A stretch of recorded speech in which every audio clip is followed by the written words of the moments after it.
Oi, gente, tudo bom? Hoje nós vamos dar continuidade ao nosso discipulado. Hoje eu vou ter a ajudinha dessa canetinha para seguir aqui com vocês, né? E tá imperdível, né? Aprender a história de Jesus, como servi-lo, segui-lo, segundo o Evangelho de Mateus. Vamos lá, sem demora. Hoje o tempo tá meio chuvoso, mas dá para ouvir direitinho. Vamos lá. Diz assim: a cura de um leproso, né? Que já é o quê? Os milagres de Jesus, né? Esses numerozinhos, como vocês lembram que eu sempre falei, são as referências em Marcos e Lucas, ok? Do mesmo enredo descrito. Até porque eles conviveram com Jesus e cada um escreveu da sua maneira, né? Então vamos lá. Quando Jesus desceu do monte, grandes multidões o seguiram. E eis que veio um leproso e o adorava, dizendo: Senhor, se quiseres, pode tornar-me limpo. Jesus, pois, estendendo a mão, tocou, dizendo: Quero ser limpo. No mesmo instante ficou purificado da sua lepra. Olha que maravilha, que bênção. Que extraordinário, né, gente? Glória a Deus. Disse-lhe então Jesus: Olha, não contes isto a ninguém, mas vai, mostra-te ao sacerdote e apresenta a oferta que Moisés determinou para lhe servir de testemunho. Aqui, até que cumprisse a palavra dos profetas, dizendo que Jesus, né, o nosso Salvador, o Senhor, que ele iria morrer, ressuscitar no terceiro dia, né, é a nossa estrela da manhã. Ele veio, lembra que ele mesmo disse que não veio contra Moisés, mas seguir, né, as regras. E aqui ele falava, porque também não era totalmente o tempo dele ser descoberto como Cristo, e ele fazia aos poucos, com cautela, né, o tempo determinado de Deus, os seus milagres. Mas ainda tinha pessoas que iam lá, faziam o que ele mandava e ainda divulgava, então não tinha como, né, Jesus não percorrer muito as cidades, falando a fama, o sucesso, né, a fama, o nome, né, que diz que a fama nesse sentido da Bíblia quer dizer que o nome foi divulgado. E o próximo, isso já foi um milagre, né? E o próximo é o centurião de Cafarnaum. Diz assim: tendo Jesus entrado em Cafarnaum, que é uma cidade, né? Chegou-se a ele um centurião, que era um dos soldados antigamente de Roma, né? E de lá, que lhe rogava, dizendo: Senhor, o meu criado jaz em casa paralítico e horrivelmente atormentado. Esse centurião se preocupava, né? Com o servo dele, né? Criado. Respondeu-lhe Jesus: eu irei e o curarei. O centurião, porém, replicou-lhe: Senhor, não sou digno de que entres debaixo do meu telhado, mas somente dize uma palavra e o meu criado há de sarar. Veja que fé, gente. Pois também eu sou homem sujeito à autoridade e tenho soldados às minhas ordens, e digo a este: vai, e ele vai, e a outro: vem, e ele vem, e ao meu servo: faze isto, ele o faz. Veja como esse centurião sabia o lugar dele e que nesse momento aqui, ele comparou Jesus com autoridade, né? Ele se pôs a dizer dele, mas ele quis dizer que Jesus também, né, dava ordens e tinha pessoas que obedeciam. Ele colocou Jesus lá em cima, numa autoridade, né? Então foi uma fé muito grande, porque ele simplesmente veio humildemente, falou, de certa forma ele quis dizer que também que ele tinha autoridade sobre as pessoas, mas que ele também não era digno de receber Jesus e bastava uma palavra de Jesus que com certeza iria ser curado, porque ele tinha fé em Jesus. E Jesus, o 10º de Jesus, ouvindo isso, admirou-se e disse aos que o seguiam: em verdade vos digo que a ninguém encontrei em Israel com tamanha fé. Né? O centurião também, né, vivia em Israel de lá. Também vos digo que muitos virão do Oriente e do Ocidente, né? Quer dizer, de outras cidades, de outras nações, e reclinar-se-ão à mesa com Abraão, Isaque e Jacó no reino dos céus. Quer dizer, não era só o povo de Israel, o povo de outras cidades, não era só os soldados de Israel, mas de outras cidades, outros povos também, né? Vão se reclinar um dia, isso serve para hoje também, né? E vão sentar à mesa, porque todo aquele que tem fé, né, no Deus de Abraão, Isaque e Jacó, que Jesus falou aqui, também, né? E creu em Senhor Jesus. O 12. Mas os filhos do reino serão lançados nas trevas exteriores. Ali haverá choro e ranger de dentes. Então disse Jesus ao centurião: vai-te e te seja feito assim como creste. E naquela mesma hora o seu criado sarou. Aí deixa eu dar uma explicadinha aqui, pelo que eu entendi, né? Se você for nas outras referências. Quando ele diz assim, mas os filhos do reino serão lançados nas trevas exteriores, ali haverá choro e ranger de dente. Eu creio que são aquelas pessoas que rejeitaram Jesus, que não creram que Jesus é o Filho de Deus Altíssimo, né? E que faziam parte ali do povo, né? Que estava contemplando Deus nas sinagogas e tudo mais, que não tinham seu coração convertido. Eu creio assim, né? Mas se sendo parte do reino do Senhor mesmo, como ele disse, outras pessoas, né?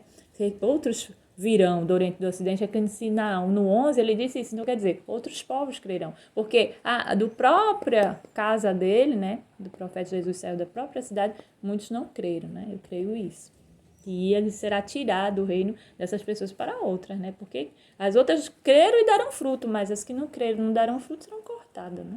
Então vamos lá, a cura da sogra de Pedro, diz assim: ora, tendo Jesus entrado na casa de Pedro, viu a sogra deste de cama e com febre. Sogra, né, gente? Então quer dizer que Pedro foi realmente casado. E tocou-lhe a mão, e a febre a deixou, então ela se levantou e o servia. Porém, não fala muito, né, da família de Pedro, assim, nada, só falou até agora da sogra. E tocou-lhe a mão, e a febre a deixou, então ela se levantou e o servia. Quer dizer, ele curou, Jesus curou a sogra de Pedro, só tocou-lhe a mão, né, e ela levantou e o servia. Caída à tarde, trouxeram-lhe muitos endemoniados, e ele, com a sua palavra, expulsou os espíritos e curou todos os enfermos. Para que se cumprisse o que fora dito pelo profeta Isaías, ele tomou sobre si as nossas enfermidades e levou as nossas doenças. Viu, gente, que maravilha. Eu, geralmente, quando peço a Deus inspiração para o Senhor falar, eu gosto muito de falar das maravilhas de Jesus, das boas aventuranças, dos benefícios, do amor de Deus, gente. Eu não gosto de falar da parte do que o mal causa. Eu não gosto muito dessa parte não, porque já tem tanta gente falando, então eu prefiro falar só do amor de Deus. Mas, quando eu vier falar alguma coisa, é seguindo o texto, certo? Continuando. Renúncia própria. Vamos ver para nossas vidas o que significa essa parte de renúncia própria.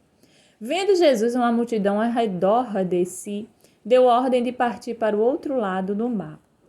E aproximando-se um escriba, disse-lhe: Mestre, seguir-te-ei para onde quer que fores. Respondeu-lhe Jesus: As raposas têm covis, e as aves dos céus têm ninhos, mas o Filho do Homem não tem onde reclinar a cabeça. Ele quer dizer, não tem onde ficar por muito tempo parado. E outro de seus discípulos lhe disse: Senhor, permita-me ir primeiro sepultar meu pai, né? E aí, vamos ver o que Jesus respondeu. Jesus, porém, respondeu-lhe: Segue-me e deixa os mortos sepultar os seus próprios mortos. Então, eu creio que Jesus quis dizer da fé da pessoa que estava pedindo para seguir ele, né? E se ele tem a tamanha fé, vai seguir, com certeza, a sua família ia ficar abençoada, a sua família ia ficar bem, não precisava. Nesse momento, Jesus usou de exemplo para dizer que nada deveria impedir da pessoa seguir a Jesus. Você pode dizer assim, Dija, eu sou missionária, eu saí da minha casa, mas eu sempre volto para ver minha família, nada de errado. Você diz, eu sou obreira, eu comecei a trabalhar na igreja, eu comecei a seguir, fazer as obras do Senhor, mas eu sempre volto na minha casa, não tem problema nenhum. Mas se você diz assim, eu tenho uma missão para fazer na África, mas eu só posso ir ou na África ou em qualquer outro lugar, mas só posso ir depois que eu passar mais um tempo com meus pais, tantos anos. Se você determinar isso, aí você está colocando empecilho na obra do Senhor. E Jesus quis dizer isso, certo? Jesus quis dizer que não pode haver empecilho, nem por conta de família, nem por conta de outro motivo nenhum. Quer seguir, ele segue. Se tem uma missão para fazer, vai e faz na hora. Por quê, gente? Porque salvação, não se perde tempo com salvação, não. Enquanto você está aí resolvendo suas coisas próprias, as outras pessoas estão padecendo, estão precisando do teu amor, da tua ajuda, da tua atenção, de algo relacionado ao seu propósito de missões, né? E isso, eu creio que foi isso que Jesus quis dizer para essa pessoa, que esse outro discípulo, né? Porque assim, Jesus tinha vários discípulos Quando ele escolheu 12. Os 12 que são os 12 apóstolos considerados e dados, nomeados por Jesus. E ele viu que tinha muitas pessoas que o seguiam. Se seguiam, estavam estudando ali com ele a palavra dele, eram, logicamente, seus discípulos. Mas discípulos daqueles que enfrentaram e seguiram, teve muitos outros que a gente viu, né? O Filipe também que seguia ele, muitos outros, só que alguns sempre botava, feito esses dois falou agora, deixa eu enterrar uma paz, deixa eu fazer isso. Não, não pode ter empecilho. Pedro largou. A casa de Pedro serviu, acho que como uma casa de pousada quando Jesus passava ali. Cada um dos seus discípulos onde passava tinha onde ficar, né? Por isso que Jesus disse assim, não tem lugar certo. Posso ficar na casa de Pedro, posso ficar na casa de Mateus, posso ficar na casa de cada um, onde passar. Mas, enfim, eu creio que você entendeu o que eu quis dizer. Deus abençoe. Se você tiver alguma missão a fazer, corra. Não perca tempo. Existem pessoas. Salvação não pode ter data para salvação e limite, não, certo? Salvação tem que ser buscada logo, certo? E o semear, né? O semear que a gente vai semear, porque a gente planta, a gente joga, a semente que faz cair, plantar ali naquele lugarzinho, naquele coração que faz nascer é o Espírito Santo de Deus, certo? Vamos lá, Jesus acalma a tempestade. Isso quer dizer, por isso que o título diz renúncia própria, né? Renunciar a si mesmo, seus gostos, seus desejos, suas atividades, seus pensamentos do que você venha fazer para poder fazer as coisas de Deus também. Hoje, no mundo moderno, você diz assim, mas tem muita coisa que não pode deixar de lado. Eu não vou entrar por esse caminho não, porque é você e Deus, tá?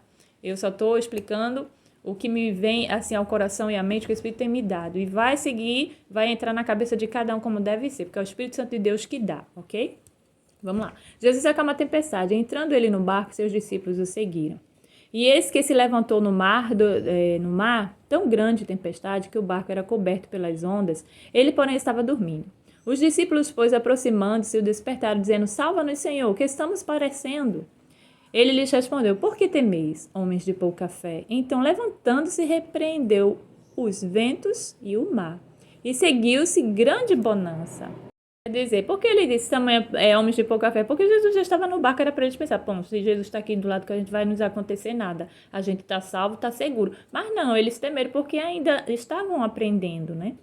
E de repente houve o que houve, Jesus repreendeu os ventos e o mar e seguiu grande bonança, quer dizer, amansou, né? O mar e os ventos pararam. E aqueles homens se maravilharam, dizendo, que homem é este que até os ventos e o mar lhe obedecem? Veja, eles já seguindo, vendo que Jesus já estava curando, vendo o que Jesus fez.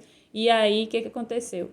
Eles ainda ficaram admirados, né? Que homem é esse? Por que homem? Por que eles diziam homem? Porque eles sabiam que foi uma pessoa que nasceu, mesmo sendo do Espírito Santo, eles viram Maria como pessoa e viram José, né? Mas eles creram que Jesus é o Cristo, Filho do Deus vivo amado, que ele apenas usou a Maria como incubadora, digamos assim. Lembra que eu falei isso?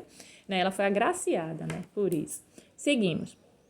E eu acredito que Maria também teve muito a ensinar, né? Aos discípulos de Jesus, teve muito a ensinar às outras mulheres, porque ela teve uma tamanha missão, gente. Veja a missão de Maria, né? E ela não negou, ela deixou tudo o que tinha de fazer, não falou nem nada contra o marido, se o marido quis largar ela antes de casar, pensando besteira ou não, que o anjo teve que ir lá. Lembra que eu já falei essa história de Maria e José, o nascimento de Jesus? E ela obedeceu e foi fazer a missão, quer dizer, ela não colocou empecilho, ela já foi uma discípula de Cristo antes de Cristo nascer, maravilha. Vamos lá. Os endemoniados gadarenos. Tendo ele chegado ao outro lado, a terra dos gadarenos, saíram-lhe ao encontro dois endemoniados, vindo dos dois sepulcros. Sepulcros, acho que eles quiseram se referir também ao cemitério e tal. Tão ferozes eram que ninguém podia passar por aquele caminho, né? E eis que gritaram, dizendo, que temos nós contigo, filho de Deus? Vieste aqui atormentar-nos antes do tempo? Veja como eles já sabiam que Deus era o filho de Deus, né? Jesus era o filho de Deus. Ora, a alguma distância deles andava passando uma grande manada de porcos, e os demônios rogavam-lhe, dizendo, se nos expulsas, manda-nos entrar naquela manada de porcos. Disse-lhe Jesus, ide. Então saíram e entraram nos porcos, e eis que toda a manada se precipitou pelo despenhadeiro no mar, perecendo nas águas. Aí você me diz, mas por que Jesus permitiu esses demônios entrarem nos porcos? Os demônios pediu permissão a ele, porque eles eram sujeitos a Jesus. Jesus é filho de Deus, Deus Altíssimo. Lembra que eu disse que até os demônios perdiam permissão às coisas? E Jesus poderia ter acabado com eles aqui nesse momento, não ia nem para os porcos. Mas Jesus tinha que passar pelo que tinha que passar ainda para poder pegar a chave muito importante, que era a chave do inferno, certo? Então, por isso que Jesus seguiu a missão dele aqui. Sigamos.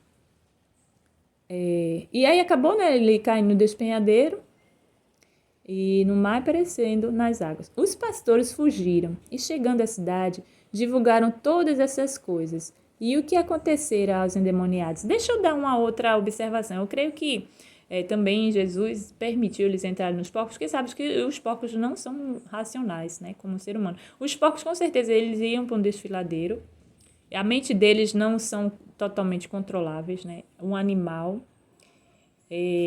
Mas o diabo usou a serpente. Usou a serpente. Ele falou através da serpente, né? No início de Adão e Eva, né? Também não é racional. Ele usou. E deu o que deu, né? Pereceu também, né? Então, assim, todo aquele animal, eu creio que foi usado pelo diabo, o animal pereceu, tá? Isso que eu quero dizer. Vamos lá. Os pastores fugiram e, chegando à cidade, divulgaram todas essas coisas. E o que aconteceram aos endemoniados? Os pastores que estavam, acho, ali no campo e que viram, né? Os donos também dos porcos, não sei. E eis que toda a cidade saiu ao encontro de Jesus e, vendo, rogaram-lhe que se retirasse dos teus termos. Porque eles bem pensaram, se Jesus permitiu isso, os porcos, imagine com o resto da nossa cidade o que vai acontecer, né? Vai acabar com tudo nosso. Porque o povo era mau, gente. O povo tinha que crer em Jesus, só queria os benefícios. Mas vamos continuar o próximo capítulo, 9, né? Eu espero que você não perca, que você esteja gostando, né? Mas vocês viram que aqui já começou os milagres de Jesus no capítulo 8 e vem muito mais por aí, certo, gente? Então, que você possa ter desfrutado, né, hoje desse vídeo. Anota, reveja o quão importante os milagres que Jesus fez. Jesus faz milagre na minha e na tua vida, certo? Então, até o próximo vídeo. Beijinho. Até lá.